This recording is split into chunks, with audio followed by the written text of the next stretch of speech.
Caríssimos, boa noite. Nós nos encontramos de novo para as nossas reflexões sobre o tema próprio da nossa liturgia.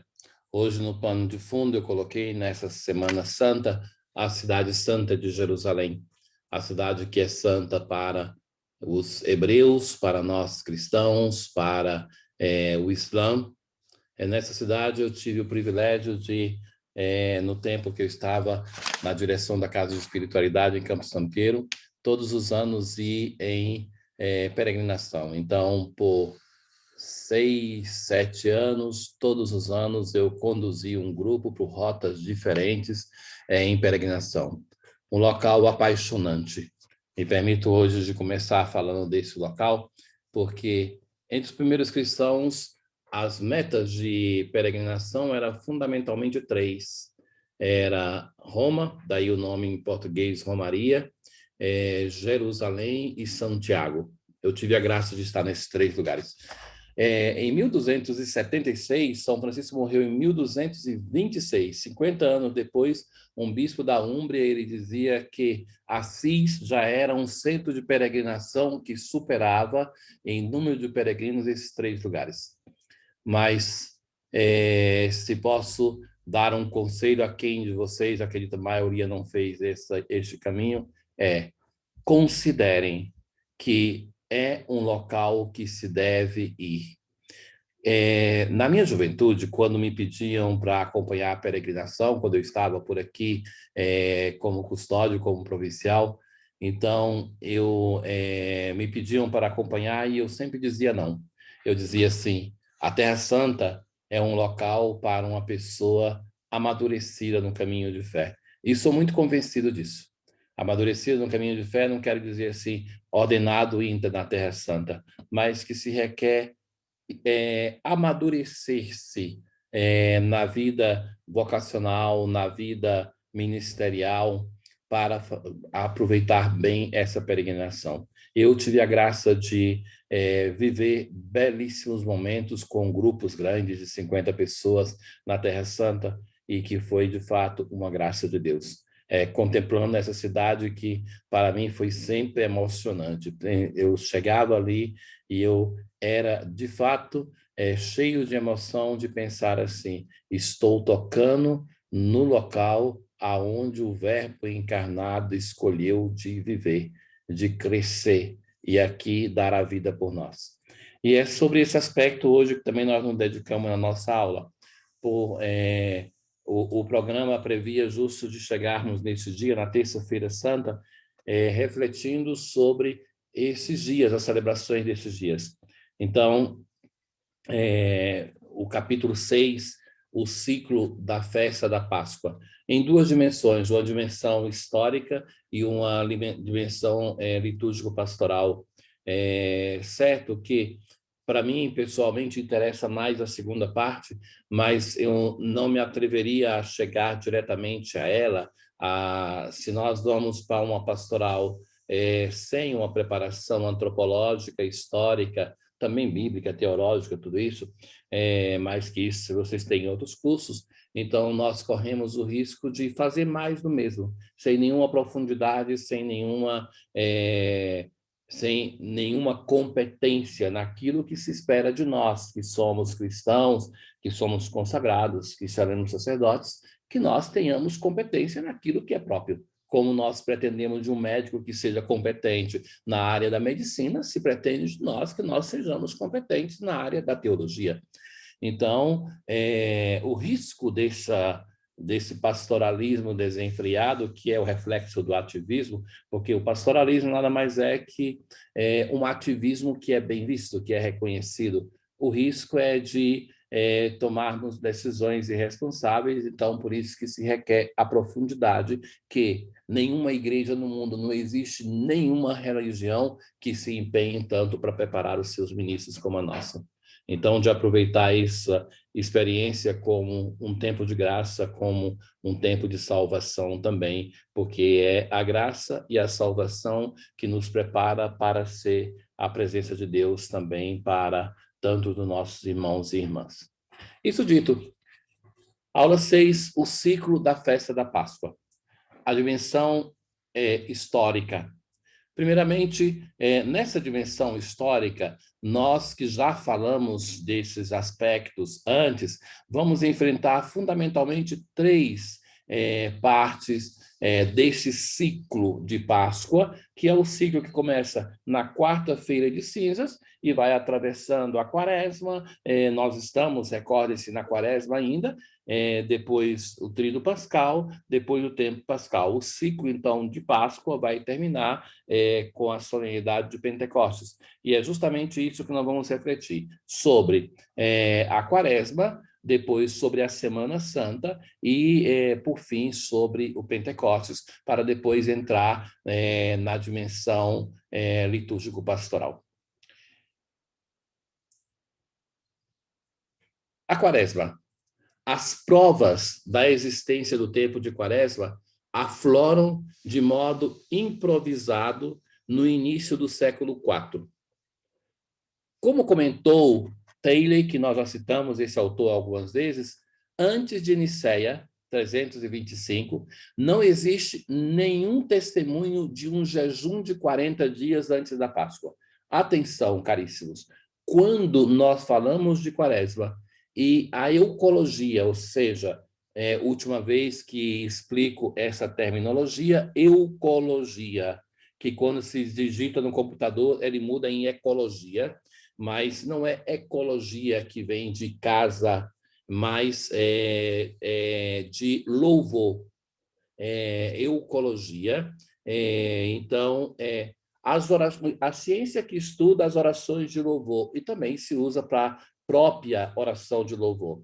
Então, quando nós falamos da eucologia da quaresma, ou seja, as orações que nós temos na liturgia, elas se referem muito ao jejum. Isso porque no centro do nascimento da quaresma, isso nós vamos ver, está a questão do jejum. Então, a quaresma é concebida na dimensão litúrgica como um tempo prioritariamente que é marcado pela prática do jejum. Então, antes de Nicéia, não existia nenhum tempo, nenhum testemunho de um jejum de 40 dias antes da Páscoa.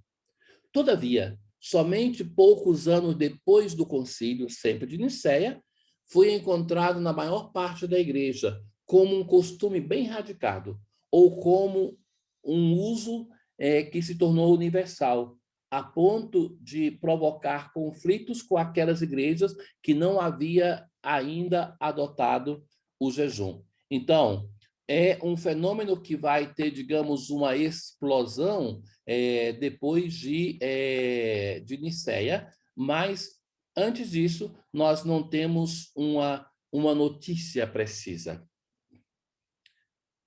Antes da pesquisa de Taylor, que já é o autor com o qual nós conversamos, os estudiosos supunham que a associação desse tempo de jejum com o jejum de Jesus, aquele documentado na Bíblia, no deserto, fosse uma evolução secundária, um ato de historização, difundido somente depois do período de preparação batismal antes da Páscoa, da qual se pensa que era a Quaresma. Tenha tido origem, fosse estendida para 6 semanas por ações, sobretudo práticas. Ou seja, se pensava, e é uma coisa que repito muitas vezes para vocês, é que a ciência, ela se pensa isenta, e não caiam nessa armadilha. A ciência é parcial, então ela afirma coisas e ela vai, e isso não só na ciência, aquela que me interessa, na ciência litúrgica, mas toda a ciência. Se pensa a revolução científica, de um modo geral, ela sempre coloca pressupostos e depois vai se insistir que esses são verdadeiros, e toda a ciência se empenha para dizer que essas afirmações são verdadeiras. Ora, só que o problema é que muitas das teses da ciência, depois, com o passar do tempo, vai se ver que elas não eram verdadeiras e que, por isso, você tem um desmonte de grandes outras teses que dependiam dessa primeira. Então, A questão que colocava para vocês é que, antes desse estudioso, muitos supunham que esta associação entre o tempo de Quaresma e o jejum de Jesus, ela era forçada, que antes tinha um jejum e, a um momento, decidiram de historicizá-lo, associando ao jejum de Jesus. Do mesmo modo, foi pensado que tiveram origem mais tarde, seja a centralidade do jejum da parte da inteira comunidade cristã, principalmente da parte dos candidatos ao batismo, seja a sua adoção como um período usual de penitência para aqueles que tinham cometido os pecados graves. Então, em relação à Quaresma, e isso era assim, teses que ninguém ousavam questionar, então se dizia, esta nasceu não vinculada ao jejum de Jesus, nasceu para preparar os catecúmenos e nasceu para ser tempo para a penitência pelos pecados graves, para ser readmitido na vida comunitária. Taylor, de todo modo, apresentou uma válida tese que permite compreender de modo totalmente divergente o florescimento do período de jejum. Fundando-se sobre uma sugestão originariamente dada por outro pensador, já citado também antes, Ball-Stark, e sobre a pesquisa feita por René Coquin, este é um novo nome, Taylor recolheu as provas da existência no Egito, desde os primeiros tempos, de um jejum de 40 dias em comemoração do jejum de Jesus no deserto. Eis o modo que uma pesquisa encontra um texto antigo que vai desmontar aquilo que se acreditava até então. Esse não tinha lugar eminentemente antes da Páscoa, mas começava no dia seguinte ao 6 de janeiro, a Epifania, ou, precisamente, a celebração do mistério da encarnação, no qual, na igreja de Alexandria, celebrava o batismo de Jesus. E, deste modo, era colocado na sequência cronológica correta, segundo a descrição do Evangelho. Então, no Evangelho, o que acontece? Tem o batismo de Jesus, depois Jesus vai para o deserto para ser tentado. Então, a igreja de Alexandria, nessa ordem, celebrava Jesus que está no deserto, então a igreja também em tempo de penitência, então já nasce para o Egito, então isso é uma documentação antiga, já nasce para o Egito este tempo de penitência vinculado ao jejum de Jesus, e não como se pensava a ciência litúrgica até então. É provável que este tempo de jejum tenha também tido a função do último período de preparação ao batismo, cujo rito vinha celebrado exatamente ao final dos 40 dias. Além disso, pode ser associado também à reintegração dos apóstatas penitentes. O tempo da Quaresma, que no século IV emerge como um fenômeno universal, aparece, portanto, como resultado da fusão de duas tradições mais antigas e totalmente diversas. Uma de Alexandria, de 40 dias depois da Epifania, que culminava no batismo dos neófitos convertidos. Atenção para um detalhe importante. Se antes nós falávamos, Alexandria celebrava dia 6 o batismo do Senhor, e agora nós falamos dia 6, nós falamos em Epifania, não se assustem. Quando nós estudarmos o ciclo de Natal, vamos ver que estas festas, elas se fundiam, Epifania, Natal, batismo, coisa que nós hoje celebramos separadas, mas que as tradições antigas, cada uma celebrava o mesmo fenômeno da natividade, dando nome diferente, evidenciando um aspecto ou outro mais do que outros dois. E o período mais breve, talvez de 3 semanas, de preparação batismal presente em outras igrejas. Então, em Alexandria, 40 dias. Em outras igrejas, 3 semanas. Em alguns casos, na África do Norte e Roma, já colocado imediatamente antes da Páscoa. Então, nós temos duas coisas que vão confluindo. Em Alexandria, 40 dias se começava 6 de janeiro, que coincidia com a narração do Evangelho. E em outros lugares, em Roma e na África do Norte, nós temos a tradição de 3 semanas que eram colocados antes da Páscoa. Coquin sustenta que essa fusão se deu como parte da definição da questão pascal em Nicéia. Nicéia, definindo a questão pascal, tema da última lição, então vai direcionar também com uma data única de Páscoa a uma mudança no próprio calendário, para tudo ir em função à nova data da Páscoa, a nova celebração. Todavia, diferentes foram os modos com os quais as várias igrejas uniram o jejum de 40 dias ao tempo pascal, porque o faziam depender em grande parte do gênero das disposições do jejum precedentemente observadas. Então, nós vamos ver algumas igrejas dessas antigas como se comportaram. Ou seja, cada uma tinha uma prática de jejum. Então, para se acomodar a uma normativa que se tornava sempre mais geral e mais comum a todos, então fez com que se criasse uma variação do número de dias de jejum. Roma, que tinha conhecido só um jejum geral de 2 dias antes da Páscoa, colocou os 40 dias imediatamente antes desta. Disto resultou um tempo de 42 dias a partir do domingo, que caía 6 semanas antes da Páscoa. Porque não tinha nunca jejum no domingo, isso significava a existência de 36 dias de jejum efetivo, antes que tal período fosse prolongado de 4 dias para iniciá-lo no dia que logo vinha conhecido como quarta-feira de cinzas. Então, nós temos a realidade romana, que tinha 42 dias, mas como não se jejuava no domingo, eram 36.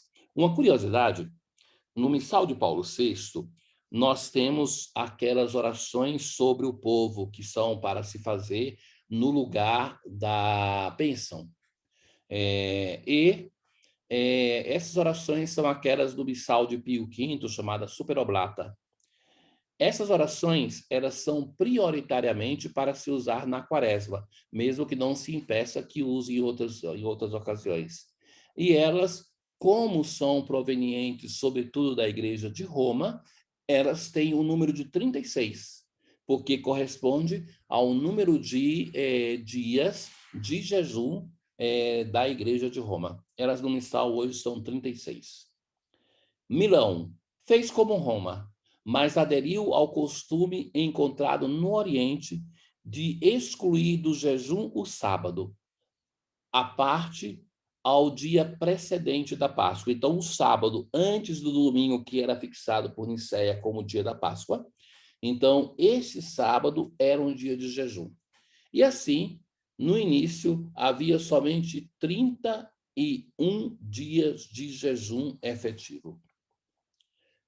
As igrejas do Oriente, ao contrário, que tinha já prolongado o jejum pré-pascal a 6 dias, costumeiramente iniciavam o jejum de 40 dias na segunda-feira, depois do domingo que caísse 7 semanas antes da Páscoa.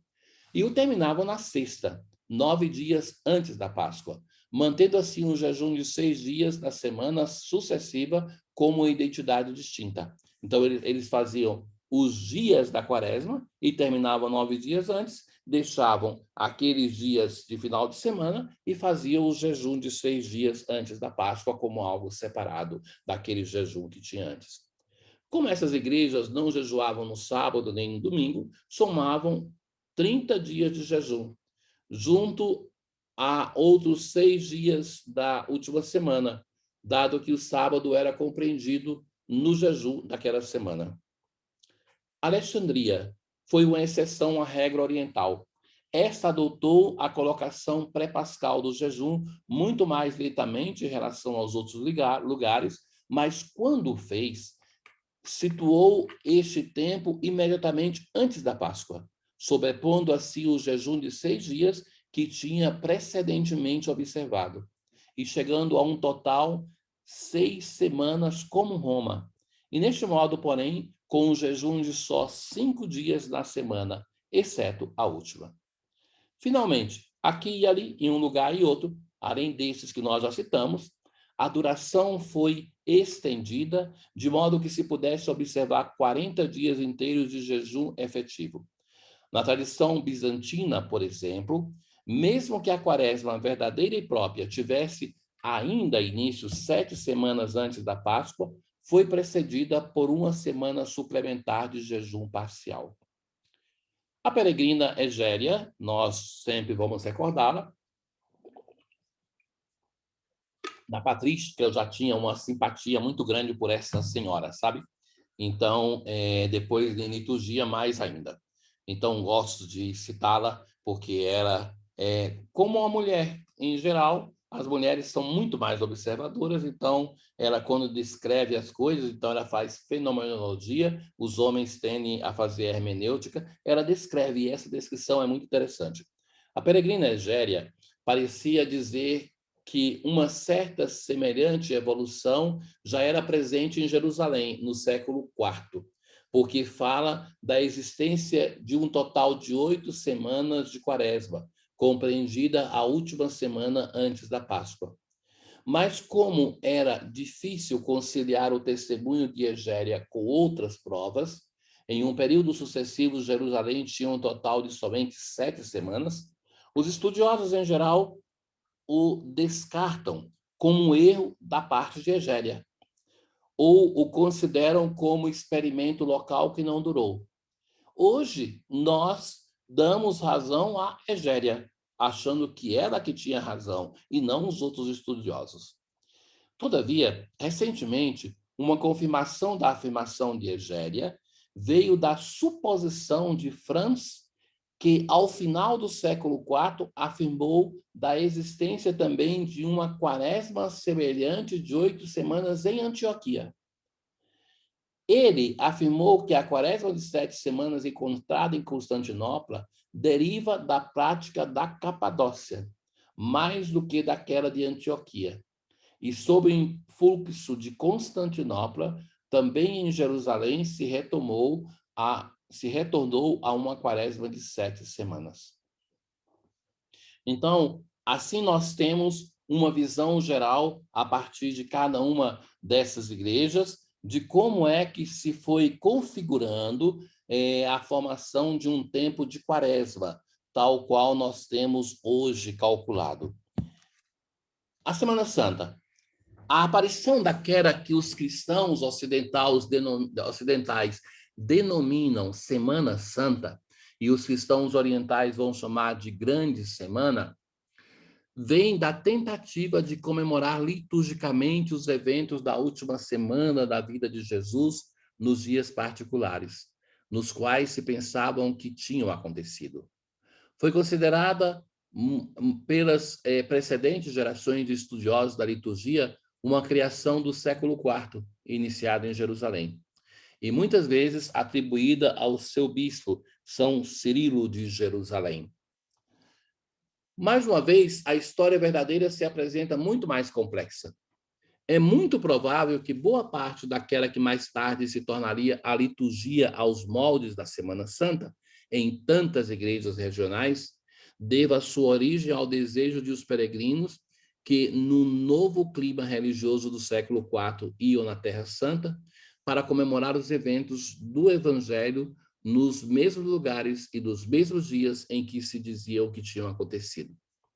Mas Taft, um americano jesuíta determinante para o estudo da liturgia, demonstrou que essas tendências historicizantes existiam entre os cristãos muito antes do século IV, e que pode ser exagerado o grau de historização atribuído à liturgia de Jerusalém do século IV.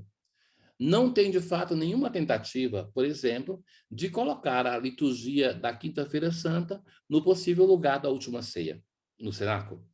Nem a procissão através da cidade, a procissão da Via Sacra, não faz o mesmo percurso, por exemplo, fazendo os desvios para a casa de Caifás e de Pilatos, mas ia diretamente ao Gólgota. Além disso, a pesquisa feita por Taylor sugeria que, neste período, Jerusalém era uma importadora e não só exportadora de prática litúrgica.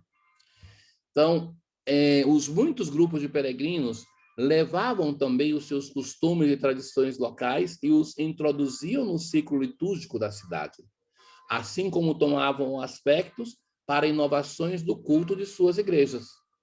Sabe que é como hoje quem vai a Roma. Quem vai a Roma, sobretudo os bispos, quando vão a Roma, sem dizer os párocos, observam o que está se fazendo na igreja de Roma e copiam isso para as suas igrejas. Nós temos práticas litúrgicas que estão se difundindo que nascem disso. Por exemplo, João Paulo II, ele que introduziu, por respeito ao Oriente, aquele costume de levantar o lecionário depois do Evangelho e dar a bênção. Então, isso era ele que fazia. Daí se passou aos bispos. Hoje nós temos presbíteros que fazem isso. Mas que em nenhum momento se fala em livro litúrgico, no nosso livro litúrgico, desse gesto. Mas esse gesto é um gesto simplesmente que passa de Roma para o mundo. Então, uma coisa que eu admiro de João Paulo II é que ele determinava aos seus cerimoniários de não encher a liturgia da Basílica Vaticana de tanta coisa, porque ele dizia assim: a tendência do episcopado é vir aqui, copiar e levar para as suas dioceses. Se a liturgia vaticana for já muito cheia, muito rebuscada, que isso é contra o rito latino ele é muito pobre, muito enxuto. Por isso que é um rito que preferencialmente a igreja levou para as terras de missão, porque assim levava uma coisa pequena para ser crescida, acrescida nas diversas terras, com a adaptação litúrgica, com a enculturação. Então, este princípio que João Paulo II exigia no seu pontificado, de que uma liturgia mais apoucada em Roma, para que quando fosse levada para fora, pudesse crescer fora de Roma. E isso acontecia, então, em Jerusalém. Em Jerusalém, as pessoas iam e copiavam, mas também as pessoas, as comunidades, iam e deixavam as suas práticas rituais. Vocês vejam uma coisa: em muitas cidades antigas, existe uma cópia da cidade de Jerusalém. Um dia, se vocês passarem, vocês vão em Bolonha. Em Bolonha tem as chamadas 7 igrejas, que são a cópia de 7 igrejas importantes, entre elas a Anástasis, a Basílica da Ressurreição, do Santo Sepulcro, que é a mesma. A Basílica da Ressurreição é a mesma Basílica do Santo Sepulcro, chamada com o nome grego de ressurreição, Anástasis. Então, que era o quê? Dar a quem não tinha condições de ir na Terra Santa a possibilidade de frequentar um local deste, uma cópia, precisamente uma cópia mais reduzida, mas uma cópia de Jerusalém. Então, para mostrar isso, que Jerusalém era importadora e exportadora, então, um exemplo: a dupla celebração eucarística na Quinta-feira Santa, que parece ser característica da Igreja de Jerusalém no final do século IV, foi precedentemente inexplicável, mas Taylor avançou a hipótese que a segunda celebração pode ter sido uma concessão aos peregrinos que vinham de uma tradição que seguia liturgicamente a cronologia do quarto evangelho, de João, Joanina, da Paixão, e associava a morte do Senhor com a hora do sacrifício dos cordeiros. Coisa ainda mais significativa foi a sustentação de Taylor de que a celebração do sábado de Lázaro. Sábado de Lázaro é aquele sábado antes do domingo de Ramos, que na liturgia tem o evangelho, que é a narração daquilo que acontece depois da ressurreição de Lázaro. E do domingo de Ramos não pertencia à praxis originária de Jerusalém, mas foi importada de Constantinopla, a qual, por sua vez, derivou essa experiência de Alexandria, local em que estas tinham originalmente formado a conclusão festiva do jejum de 40 dias, como se continuava a fazer em Constantinopla. E assim, foi proposta uma relação entre Alexandria e Constantinopla, a qual a ciência litúrgica nunca deu muita atenção. Então, o que é preciso ter em mente, meus caros? Isso é muito importante para refletir sobre algumas questões colocadas hoje para a liturgia. Nós, na igreja primitiva, não temos uma prática uniforme. É ignorância dizer assim que alguma coisa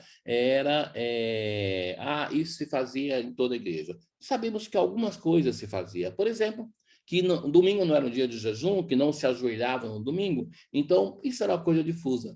Mas muitas outras coisas, é isso que estou tentando mostrar para vocês, não era de domínio universal e que cada igreja, dessas igrejas que são, eu gosto muito de chamar a igreja de Jerusalém, por amor à verdade e por paixão, como igreja mãe. Mas se queremos essas igrejas mães da nossa fé, que sejam Antioquia, Alexandria, Constantinopla, Alexandria, Jerusalém, Roma, Milão, que nós temos uma diversidade de prática litúrgica. Mesmo aceitando as linhas gerais da tese de Taylor, Baldovin, ao contrário, propôs que Jerusalém possa ter herdado diretamente de Alexandria a tradição do sábado de Lázaro e do domingo de Ramos, sem passar por Constantinopla. Qualquer que seja a tese correta, uma variação ou outra disso, deriva que a Semana Santa não se desenvolveu como uma unidade em si. Isso é importante. Mas como resultado de uma fusão de duas tradições precedentes. A comemoração em Jerusalém dos últimos eventos da vida de Jesus, segundo a cronologia de Mateus, e a celebração feita em outros lugares da ressurreição de Lázaro e do ingresso de Jesus em Jerusalém, a qual foi dada, então, a ressurreição de Lázaro. Estamos, obviamente, no Evangelho de João, a qual foi dada uma precisa conexão cronológica com a morte de Jesus somente no quarto evangelho, quando se diz que chegou 5 dias antes da Páscoa hebraica.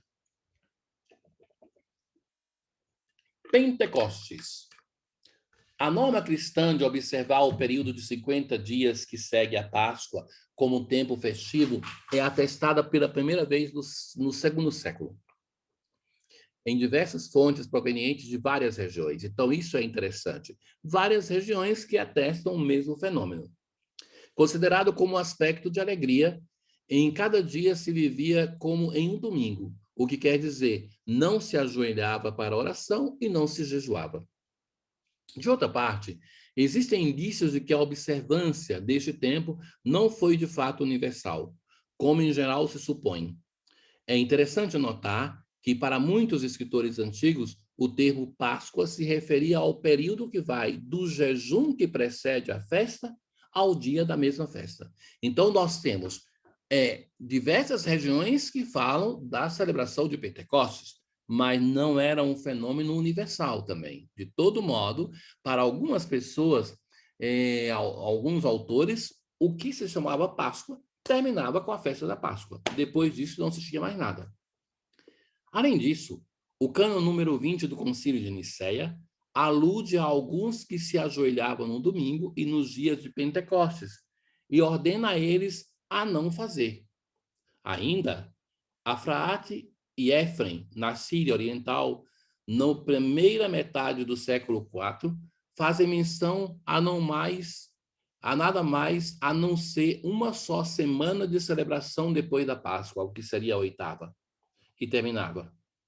Também em outros lugares, a primeira semana depois da Páscoa assume particular importância dentro do período dos 50 dias. Isso pudesse talvez indicar que este período mais breve, a oitava, em alguns lugares fosse, há um tempo, o único prolongamento da festa pascal. A este propósito, é significativo o cânon número 43 do Concílio de Elvira, 305. Esses concílios de Elvira são importantes. Será um concílio de Elvira, 3 séculos depois desse, que vai ser a primeira definição da igreja pró-celibato do clero. Então, são informações, mesmo que sejam concílios regionais, que vão fazendo o crescer de uma mentalidade até que se torne uma mentalidade para toda a igreja. Que, buscando corrigir aquilo que descreve como uma prática corrupta, insiste sobre o fato que todos deveriam celebrar o dia de Pentecostes. Sobre a base de uma variante de 2 manuscritos, Robert Caballé explica a prática corrupta como a recente inovação de terminar prematuramente o tempo de Páscoa, no 40º dia, que para nós hoje é a Ascensão do Senhor, mas que é uma festa que vai entrar mais tarde. Mas não é impossível que o cânon buscasse introduzir a celebração de Pentecostes nas igrejas que não tinham ainda conhecido. De todo modo, a integridade dos 50 dias não parece ter tido sinal profundamente radicada para poder resistir à erosão durante o século IV. Já foi falado de uma especial importância acordada em muitos lugares para a primeira semana do período, a oitava. Além disso, em Constantinopla, Roma, Milão e Espanha, o mesmo 50º dia era celebrado como uma comemoração do dom do Espírito. Mas em outros lugares, inclusive Jerusalém, era colocada a festa da Ascensão junta com a celebração do dom do Espírito. Pelo final do século, então o século IV, em alguns lugares, entre os quais Antioquia, Niça, que hoje é França, norte da Itália, começou a ser celebrado distintamente a festa da Assunção e no início do V século, tal uso se tornou praticamente geral, universal.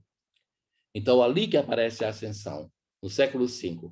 Em alguns lugares existem também traços da existência de uma festa de meio Pentecostes, que era celebrada ali 50 dias depois, mas já não com a consideração de ser uma festa, como era,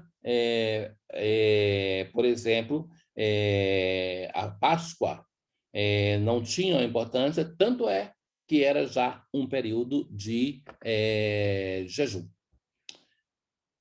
Então, nós buscamos fazer um apanhado histórico para dar precisão sobre essa situação do nascimento dessas datas, e agora entramos na dimensão celebrativa, que é aquela que tem a intenção também de nos ajudar no nosso caminho de celebração agora do Tríduo Pascal. A dimensão litúrgico-pastoral. A Quinta-feira Santa. Hoje, como bem se sabe, o Tríduo Pascal tem início na quinta-feira com a missa In Cena Domini e termina com as vésperas do domingo da ressurreição. Até ali nós estaremos na quaresma. O proêmio ou abertura do tríduo ocorre, portanto, com a missa da Ceia do Senhor.